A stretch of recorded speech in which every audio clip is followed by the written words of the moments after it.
Hi everyone, అందరు ఎలా ఉన్నారు? బాగున్నారా? నిన్ననైతే మాకైతే వర్షం అయితే పడిందండి. ఒక 1 అవర్ అయితే వర్షం అయితే పడింది. కొంచెం గాలి వచ్చి అయితే వర్షం పడే వల్లనైతే కొంచెం వెదర్ అయితే కూల్ అయిపోయింది. కానీ వర్షం తగ్గినాకనైతే చాలా హీట్గా ఉండే.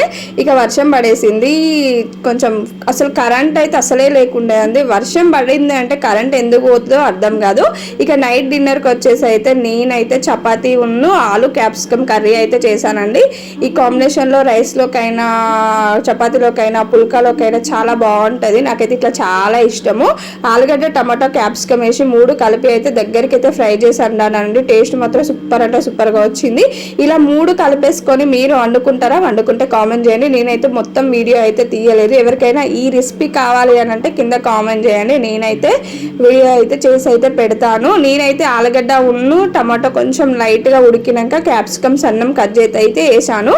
లేదు అంటే 3 కలిపి కూడా వేసుకోవచ్చు, అట్లా కూడా కుక్ అయిపోతుంది. కానీ నేను మాత్రం ఇవి కొంచెం ఉడికినాక క్యాప్సికమ్ అయితే వేసి సిమ్లో పెట్టేసుకొని అయితే కర్రీ అయితే ఉడికిచ్చేసాను. వీడియోస్ చూస్తున్నాను, సబ్స్క్రైబ్ అయితే చేయట్లేదు. మీ దగ్గర కూడా వర్షం పడ్డదా? వర్షం పడితే కామెంట్ చేయండి.